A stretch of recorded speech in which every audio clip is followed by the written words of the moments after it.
Hello friends, welcome back to on YouTube channel R N. Education academy. Friends, मैं आपकी दोस्त सरिता पांडे आ चुकी हूँ आप लोगों के बीच। जैसा कि जानते हैं आप लोग, हम सीटेट का प्रिपरेशन करते हैं, तो सीटेट के प्रिपरेशन के लिए तैयार हैं आप सभी? बिल्कुल, हम तैयार हैं, आप भी तैयार हो जाइए। चलिए तैयारी करते हैं। 31 से हम स्टार्ट करेंगे और पूरे 30 क्वेश्चंस को देखेंगे। फटाफट रिवीजन होगा दोस्तों। 4 ऑप्शन में से एक ऑप्शन हम जानेंगे और तैयारी करेंगे अपने सीटेट के हिंदी का सेगमेंट आज लेकर के चलेंगे हम। तो आज के इस वीडियो में आप जान पाएंगे हिंदी के 30 क्वेश्चन किस तरीके से आते हैं। कुछ अलग हटके है। स्टार्टिंग में देखने में आपको लगेगा कि हिंदी का तो ये है ही नहीं, साइकोलॉजी है क्या। बट दोस्तों, ऐसे भी पेपर आ जाते हैं जहां पर आपको थोड़ी प्रॉब्लम होती है। तो चलिए आइए आज का हिंदी का 30 क्वेश्चन देखते हैं हम, जो कि बहुत ही इंपॉर्टेंट है। तो दोस्तों चलिए स्टार्ट करते हैं। आज का हमारा क्वेश्चन 31 है, मातृभाषा की आवश्यकता है। मातृभाषा की आवश्यकता है राजनैतिक विकास में, मानसिक विकास में, सामाजिक विकास में और इन सभी में। तो क्या होगा, बेस्ट ऑप्शन आपको देना है। चारों ऑप्शन में से आप देखेंगे जो बेस्ट होगा वही आपका आंसर होगा।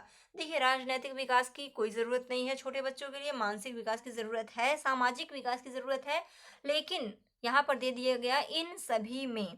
तो मातृभाषा की आवश्यकता की बात की गई है, ना कि ये कहा गया है कि प्राथमिक बच्चों के लिए या उच्च प्राथमिक बच्चों के लिए। प्राइमरी एंड जूनियर कुछ भी इंडिकेट नहीं किया गया है। तो सिर्फ मातृभाषा की आवश्यकता है, इतना ही क्वेश्चन किया गया। यहीं पर आपको समझना पड़ता है, जहाँ से कि आपके क्वेश्चन सही होते हैं और गलत होते हैं। तो मातृभाषा की आवश्यकता है हर किसी के लिए बोला गया है, ना कि किसी बच्चे के लिए।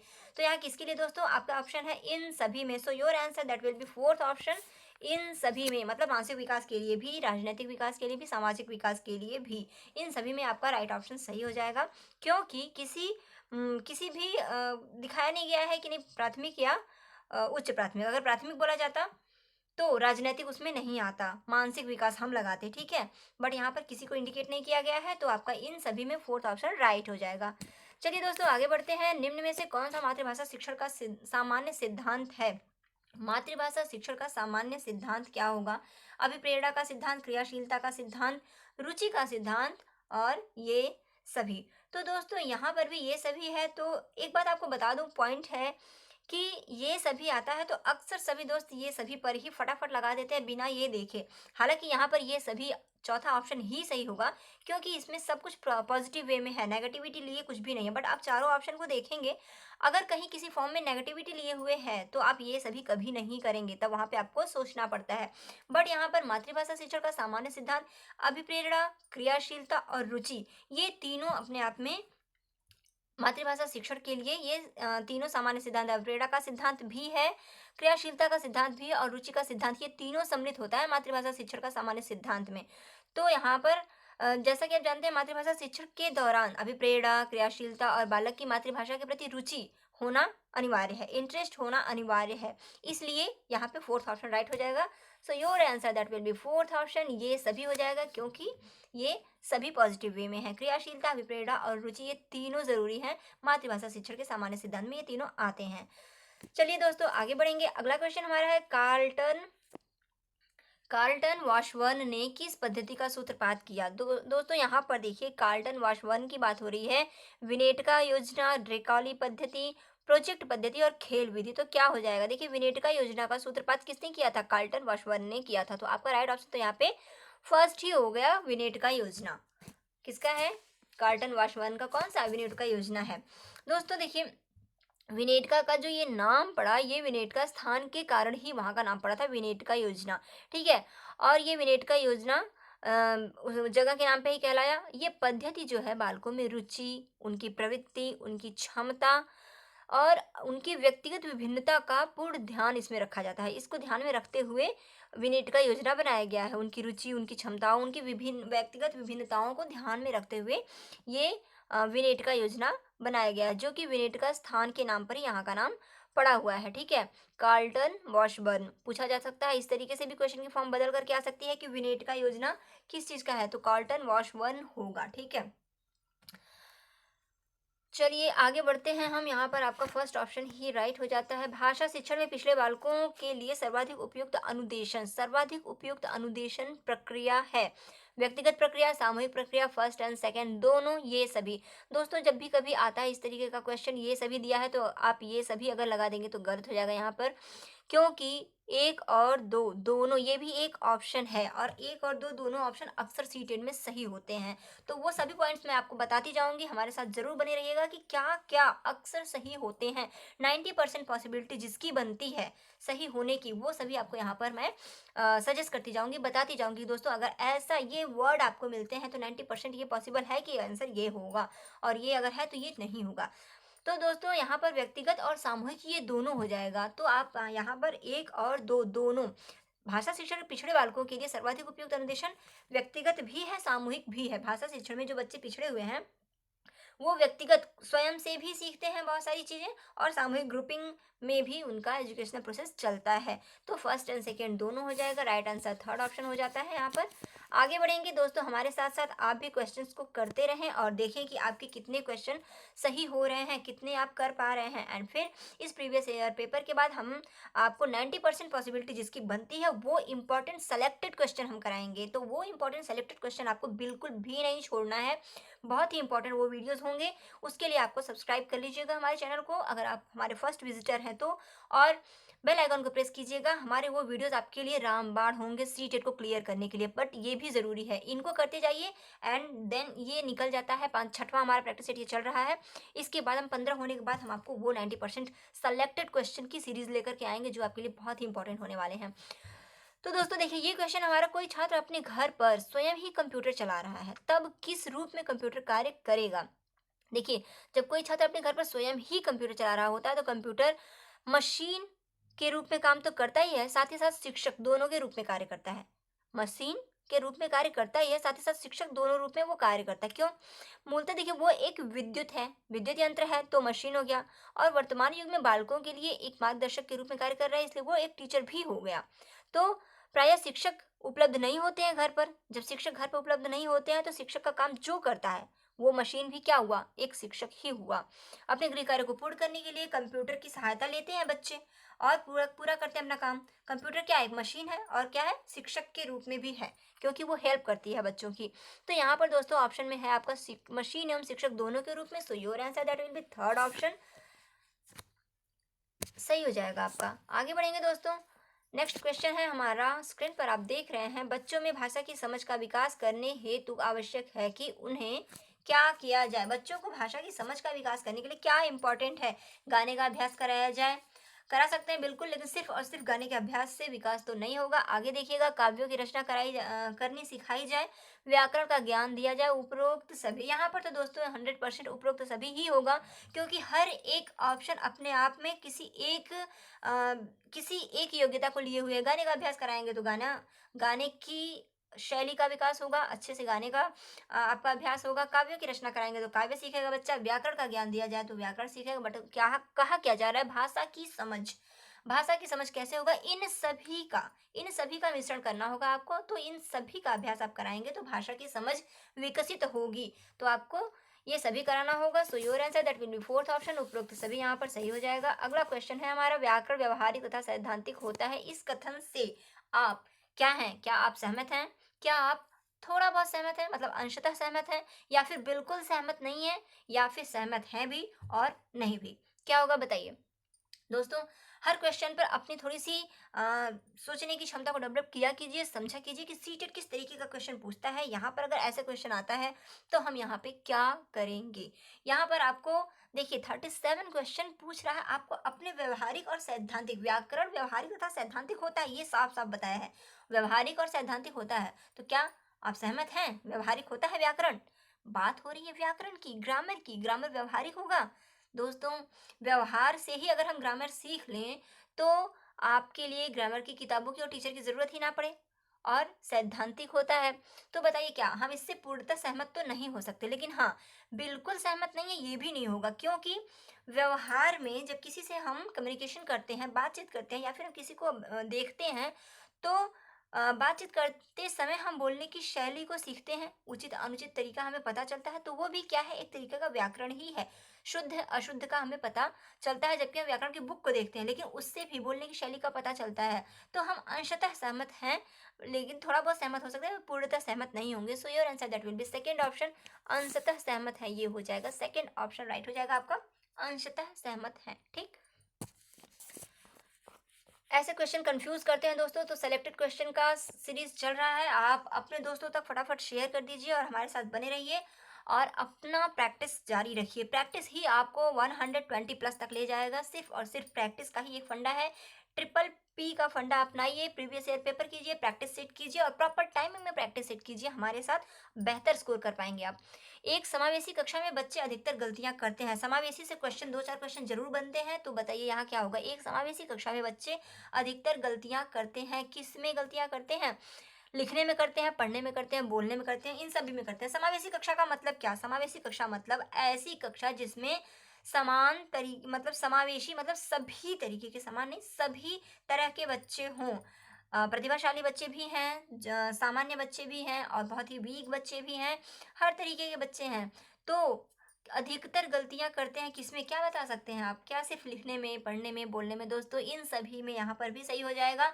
कुछ बच्चे लिखने में गलतियां कर सकते हैं, हो सकता है कुछ बच्चे पढ़ने में गलतियां करें, और कुछ बच्चों को बोलने में भी दिक्कत होती है, जैसा कि आपने देखा है, डिस्कैलकुलिया, डिस्ग्राफिया, डिसलेक्सिया, डिस्प्रैक्सिया, ये सभी इन्हीं विकारों के नाम दिए गए हैं, वैज्ञानिक नाम दिए गए हैं। तो लिखने में डिस्ग्राफिया होता है, पढ़ने में डिसलेक्सिया होता है, बोलने में डिस्प्रैक्सिया होता है दोस्तों।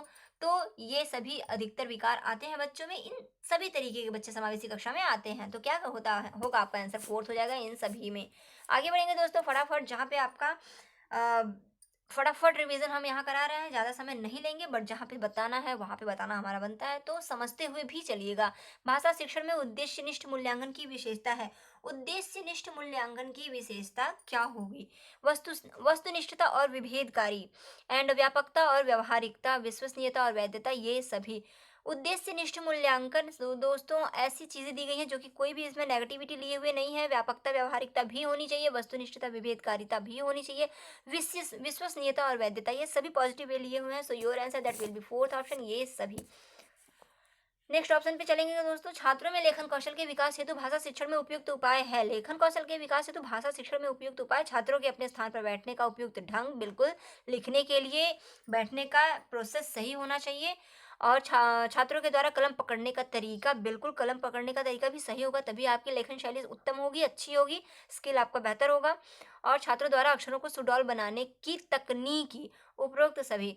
सो your answer that will be fourth option दोस्तों, यहाँ पर भी उपरोक्त सभी हो जाएगा, क्योंकि ये तीनों पॉजिटिव वे लिए हुए हैं, इन तीनों की ज़रूरत है, इन तीनों के होने से लेखन शैली का बेहतर विकास होगा। ठीक है, तो फोर्थ ऑप्शन राइट हो जाएगा। आगे बढ़ेंगे, भाषा कौशल के प्रकार हैं। भाषा कौशल के कितने प्रकार हैं? सुबोपली आप जानते हैं, नहीं जानते हैं तो शॉर्टकट में याद कर लीजिए, सुनना, बोलना, पढ़ना, लिखना, चार प्रकार हैं। तो यहाँ पे फोर्थ ऑप्शन हो जाएगा आपका, भाषा कौशल के प्रकार है फोर्थ, सुनना, बोलना, पढ़ना और लिखना।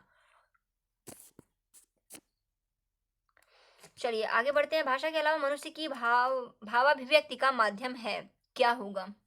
भाषा के अलावा भाषा के अलावा मनुष्य भाव अभिव्यक्ति, अपने भावों की अभिव्यक्ति, अपने मन की बातों को किस प्रकार बता सकता है भाषा के अलावा? यदि भाषा नहीं आती, यदि भाषा हम व्यक्त नहीं कर सकते हैं, तो और किस तरीके से अपनी बातों को व्यक्त कर सकते हैं? क्या मुख मुद्रा के द्वारा? बिल्कुल कर सकते हैं, हाव भाव के द्वारा भी कर सकते हैं, अंग संचालन, अगर हम अंग संचालन ही है मुख मुद्रा और हाव भाव एक तरीके से अंग संचालन, मतलब इशारा करके हाथों का या किसी भी तरीके से, तो ये तीनों यहाँ पे भी सही हो जाएगा, fourth option is right answer. ये तीनों चीजें हैं जो कि भाव अभिव्यक्ति का माध्यम है।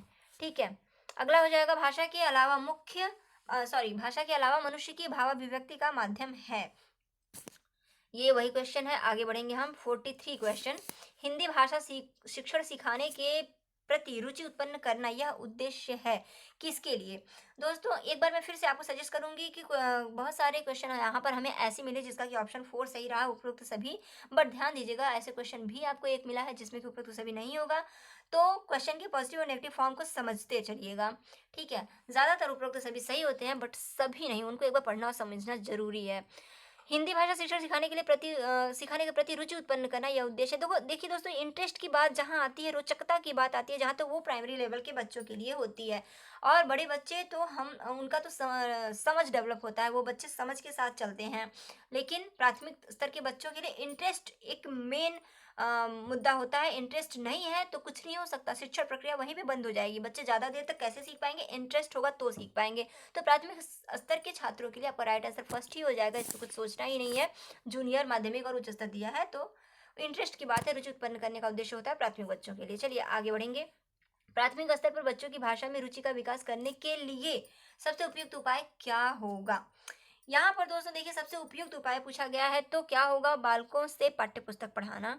ठीक है, इंटरेस्ट बनेगा, बट बच्चों को मौखिक रूप से अधिक समझाना और बालकों में व्याकरण से संबंधित ज्ञान को बढ़ाना। उपरोक्त सभी, देखिए दोस्तों, यहाँ पर भी उपरोक्त सभी हो जाएगा, बट अगर क्वेश्चन की फॉर्म होती कि प्राथमिक बच्चों के लिए नहीं बल्कि किसी के लिए भी होती, या फिर जूनियर के बच्चों के लिए या उच्च प्राथमिक के लिए, यही अगर क्वेश्चन बन जाए तो उच्च प्राथमिक बच्चों के लिए उत्तर में आपका हो जाएगा बच्चों को मौखिक रूप से अधिक पढ़ाना। प्राथमिक बच्चों के लिए अधिक से अधिक पढ़ाना हो जाएगा। अगर उपरोक्त सभी न होता तो समझिएगा मेरी बातों को, अगर उपरोक्त सभी ना रहे ऑप्शन में और ये तीनों ऑप्शन रहे, कुछ और ऑप्शन रहे, तो बच्चों को मौखिक रूप से अधिक समझाना, कम्युनिकेशन डेवलप मतलब बोल करके या प्रश्नोत्तरी के द्वारा समझाना, प्रश्न पूछना, कहना सुनना, जैसे द्विदिशीय संचार प्रक्रिया होती है वो सबसे बेहतर होता है। तो मौखिक रूप से अधिक समझाने में द्विदिशीय संचार प्रक्रिया होती है, बट यहाँ पे उपरोक्त सभी दे करके यहाँ पे क्वेश्चन की फॉर्म बदल दी गई है, तो उपरोक्त सभी ही यहाँ पर सही हो जाएगा, क्योंकि ये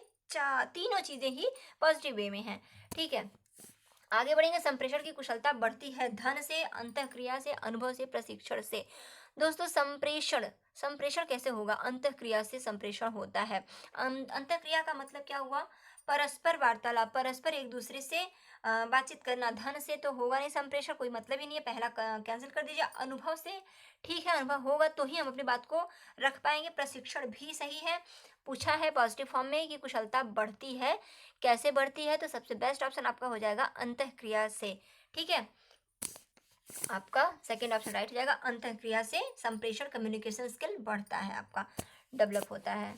आगे बढ़ेंगे, देखेंगे। देखिए गद्यांश और पद्यांश से क्वेश्चन तो आते ही आते हैं, तो गद्यांश और पद्यांश 15 क्वेश्चन बनने ही बनने हैं। तो चलिए फटाफट गद्यांश को देख लीजिए दोस्तों, पढ़ लीजिएगा आप लोग, यहाँ पर पढ़ने में मैं टाइम नहीं लगाऊंगी, स्क्रीनशॉट ले लीजिए या पढ़ लीजिए। क्वेश्चन की फॉर्म में मैं बता दूं कि क्वेश्चन जो भी होगा आप एक बार अपने इस गद्यांश को पढ़िएगा, सरसरी निगाह में आप एक बार गद्यांश को पढ़िएगा, उसके बाद क्वेश्चन आप करेंगे। क्वेश्चन में जो शब्द मिलेगा उसी के इर्द गिर्द आप गद्यांश पे दोबारा जाएंगे, तो क्वेश्चन पढ़ने के बाद जब दोबारा गद्यांश पढ़ेंगे तो आपको आंसर खुद ब खुद मिलने लगेंगे। देखिए, चलिए देखते हैं आंसर। सहेली ने ऑस्ट्रेलिया ऑस्ट्रेलिया में किसे गोद लिया? एक स्टोरी है जिसमें सहेली कोई है जो कि ऑस्ट्रेलिया में किसी को गोद ली होगी, तो किसको लिया? भारतीय बच्चे को, जाकिर साहब के बच्चे को, या किसी को गोद नहीं लिया, या तीनों कथन गलत है?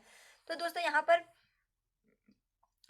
पर जो हो जाएगा आपका, हो जाएगा पहला ही, भारतीय बच्चे को गोद लिया, क्योंकि वो ऑस्ट्रेलिया में थी। तो वो जो सहेली थी ऑस्ट्रेलिया में थी, मेरे भारतीय बच्चे को उसने गोद लिया। आप यहाँ पे देखना चाहे तो भारतीय शिक्षा के बारे में ही बात की गई है। जाकिर साहब ने समय प्राप्त करते समय भारतीय शिक्षा के धन को एकत्र करने में, देखिए उन्होंने गोद भी ले लिया, किसे एकत्र किया? और एकत्र, भारतीय को उन्होंने गोद ले लिया। ये जो आ गया आपका ना, भारतीय को उन्होंने गोद ले लिया, इसमें पूछा ही है किस बच्चे को? तो भारतीय को, ये आपका आंसर होगा, भारतीय को। ठीक है, एक बार मैंने बता दिया, अब आगे दोस्तों आप इसी से देख लेंगे कि इसी में होगा। फिलहाल मैं सारे क्वेश्चन को बताते चल रही हूँ, लेकिन आपको मिलेंगे आंसर।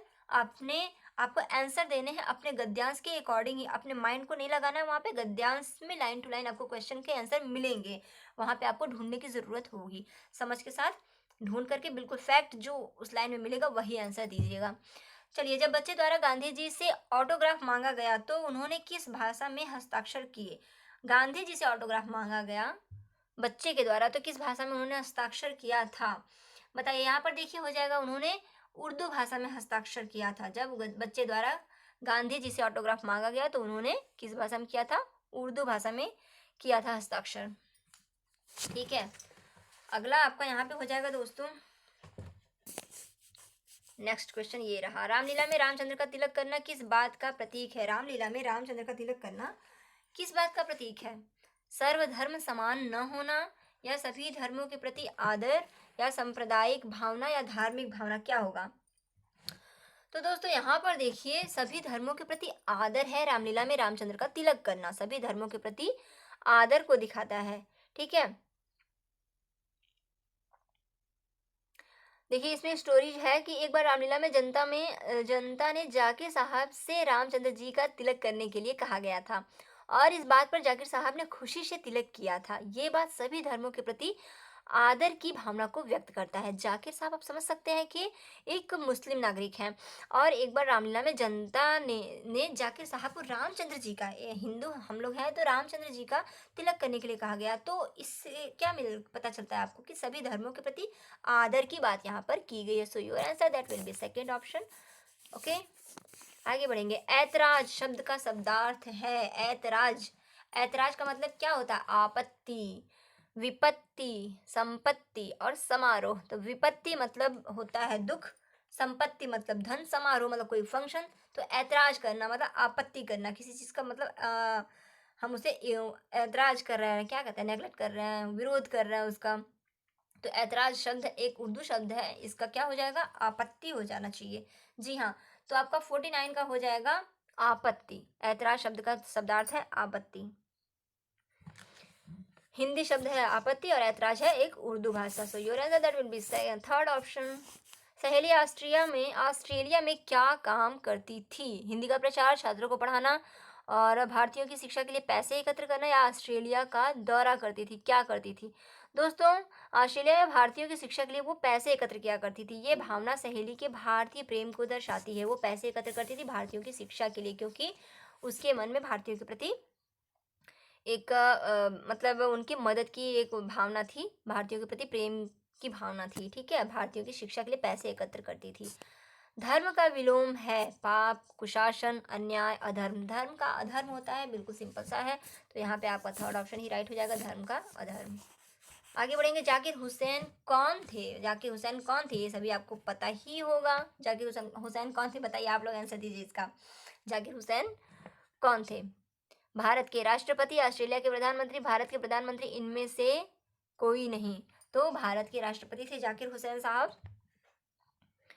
और अगला है गोद लेने का अर्थ है। क्या अर्थ है गोद लेने का? अपनी संतान बना लेना, गोद में खिलाना, हाथों में भर लेना, सिर पर बैठा लेना। गोद लेना मतलब अपनी संतान बना लेना। ये आप सब के लिए सिंपल ही होगा। कुछ ऐसे ही मुहावरे, कुछ ऐसे ही व्याकरण गद्यांश पद्यांश के साथ साथ मिलते हैं दोस्तों। तो इन सब पर भी अपनी पकड़ थोड़ी सी बनानी है। 50% आपका मतलब 15 क्वेश्चन तकरीबन आपके व्याकरण होते हैं और 15 क्वेश्चन आपके गद्यांश पद्यांश से और थोड़े से अंडरस्टैंडिंग लेवल मिला करके आपका सीटेट का हिंदी का सेगमेंट होता है। चलिए आगे बढ़ेंगे। लेखिका की सहेली निम्नलिखित में से किस देश से संबंधित थी? ऑस्ट्रिया, न्यूजीलैंड, ऑस्ट्रेलिया और सिंगापुर। तो बताइए क्या होगा यहाँ पे? यहाँ पे दोस्तों ऑस्ट्रेलिया। लेखिका की सहेली निम्नलिखित में से किस देश से संबंधित थी? 54 है ना, 54 का हो जाएगा आपका। ऑस्ट्रेलिया से संबंधित थी लेखिका की सहेली। हाँ, ऑस्ट्रेलिया। गुड, यहाँ पे आपका ऑस्ट्रेलिया ही सही हो जाएगा, जो कि स्टार्टिंग में दिया गया था ना।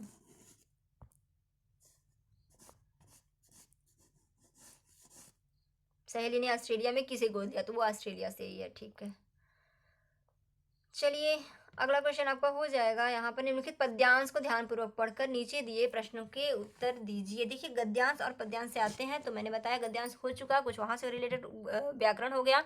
अब पद्यांश से कुछ इससे भी रिलेटेड आपको व्याकरण मिलेगा। चलिए पढ़ते हैं। नन्ही सी नदी हमारी टेढ़ी मेढ़ी धार, गर्मियों में घुटने भर भिगो कर जाते पार, पार जाते ढोर डंगर बैल गाड़ी चालू, ऊंचे हैं किनारे इसके पाट इसका ढालू, पेटे पेटे में झकाझक बालू, कीचड़ का ना नाम, कांस फूले एक पार उछले जैसे घाम, दिन भर चिकपिक चिकपिक करती मैना डार डार, रातों को हुआ कर उठते सियार। रविंद्रनाथ ठाकुर जी की ये रचना है, ये कविता है। इस कविता से आपको आगे कुछ क्वेश्चन मिलेंगे, तो देख लीजिए ये कविता और चलिए करते हैं हम। शब्द ढोर डंगर से तात्पर्य है। क्या तात्पर्य है दोस्तों ढोर डंगर से? ढोर डंगर का मतलब क्या होता है जानते हैं? ढोर डंगर आपने सुना है कि नहीं? नोट कर लीजिएगा। ढोर डंगर का मतलब होता है मवेशी। आपका फोर्थ ऑप्शन सही हो जाएगा। ढोर डंगर मवेशी को बोलते हैं। ठीक है, पशुओं को बोलते हैं, पालतू पशु जो होते हैं ना, मवेशी बोलते हैं उनको। नन्ही सी नदी के किनारे कैसे हैं? चिकने हैं, उजले हैं, ऊंचे हैं या कीचड़ से भरे हुए हैं? तो आपके आपके पोएम में क्या था? नन्ही सी नदी हमारी टेढ़ी मेढ़ी धार। अब यहाँ पे क्वेश्चन क्या है? चिकने, ऊंचे, उजले, कीचड़ से भरे हुए। आपको टेढ़ी मेढ़ी तो कहीं नहीं दिख रहा है, तो बताइए यहाँ पे क्या होगा? देखिए यहाँ पर नन्ही सी नदी के किनारे कैसे हैं? ऊंचे हैं। यहाँ पे आपका राइट आंसर हो जाएगा थर्ड ऑप्शन, ऊंचे हैं। जैसे देखिए टेढ़ी मेढ़ी आपको नहीं मिला, ठीक है, तो यहाँ पे देखिए लिखा है ना, ऊंचे हैं किनारे इनके, ऊंचे हैं किनारे इनके, तो किसकी बात हो रही है? नदी की ही बात हो रही है। अब आप यहाँ पे सोचेंगे कि टेढ़ी मेढ़ी ऑप्शन में है ही नहीं तो क्या होगा, तो थोड़ा सा पूरी कविता को देख लीजिएगा। और कविता का उपयुक्त शीर्षक हो सकता है, क्या हो सकता है कविता का उपयुक्त शीर्षक? ये जो कुछ लाइन हमें मिली है उसके अकॉर्डिंग आप क्या शीर्षक बनाएंगे, क्या पाठ होगा कविता का, बताइए। कविता का उपयुक्त शीर्षक क्या होगा? दोस्तों कविता का उपयुक्त शीर्षक नदी के बारे में लिखा गया, तो हमारी नदी सबसे बेहतर होगा। कविता का उपयुक्त शीर्षक हो जाएगा हमारी नदी, दूसरा ऑप्शन सही हो जाएगा। शब्द घाम का अर्थ क्या है? घाम का अर्थ धूप होता है, आप सभी जानते होंगे, घाम का अर्थ है धूप। सेकेंड ऑप्शन सही हो जाएगा। चिकपिक करती मैना से क्या तात्पर्य है? चिकपिक करती मैना से क्या तात्पर्य है? दोस्तों चिकपिक करने का मतलब है मैना का चहकना, चिड़ियों का चहकना, तो चिकपिक करना मतलब चिड़ियों का चहकना। So your answer second option, मैना का चहकना। कवि ने कांस की तुलना किससे की है? कवि ने कांस की तुलना किससे की है? पानी से, नदी से, धूप से, रेत से। तो कवि ने कांस की तुलना जो है धूप से की है। उसी की तरह, कांसे की तरह सफेद बताया है जिस प्रकार की धूप होती है। ठीक है, राइट आंसर आपका सेकंड ऑप्शन हो गया, धूप। दोस्तों ये 30 क्वेश्चन हमारा यहाँ पर पूरा हुआ। हमने 30 से लेकर 60 तक कराया, जो कि आपके सी टेट में 30 क्वेश्चन आते हैं। हर एक सेगमेंट, आपकी साइकोलॉजी 30 क्वेश्चन की होती है, आपकी ईवीएस 30 की होती है, मैथ पेडागोजी और कुछ मैथ मिला करके 30 का होता है, और आपका हिंदी या संस्कृत, हिंदी 30 का होता है, संस्कृत या इंग्लिश लेंगे तो वो 30 का होता है। तो दोस्तों हमारे साथ बने रहिए, हम आपको सभी सब्जेक्ट की pedagogy plus understanding based question, और मोस्ट इंपॉर्टेंट एक बार फिर से बताऊंगी, सेलेक्टेड क्वेश्चन जो कि 90% जिनके आने के चांसेस बनते हैं वो हम कराएंगे। तो हमारे साथ बने रहिएगा, सब्सक्राइब कीजिएगा हमारे चैनल को, Aryan education academy C TET by Sarita Pandey आप सर्च करेंगे, हमारे प्लेलिस्ट को देखिएगा। अगर आपका कॉन्सेप्ट क्लियर नहीं है तो C TET by Sarita Pandey search करने से आपको हमारा चैनल मिलेगा, और वहाँ पे आप बेल आइकन को प्रेस कर दीजिएगा, सब्सक्राइब कर लीजिएगा, ज़्यादा से ज़्यादा लोगों तक शेयर कीजिएगा दोस्तों। और कैसा लगा हमारा प्रयास कमेंट के थ्रू आप बता सकते हैं। किसी भी तरह का सुझाव हो तो सुझाव का आपके स्वागत है। और दोस्तों अच्छा लगा तो प्लीज़ अभी भी लाइक का बटन दबा दीजिए, दोस्तों तक शेयर कीजिए। आज के लिए इतना ही, अगले सेगमेंट में हम फिर अगला सब्जेक्ट लेके आएंगे, पूरे 30 क्वेश्चन हम कराएंगे। तो हमारे साथ बने रहिएगा, अगले वीडियो में फिर मिलेंगे, तब तक के लिए थैंक यू सो मच।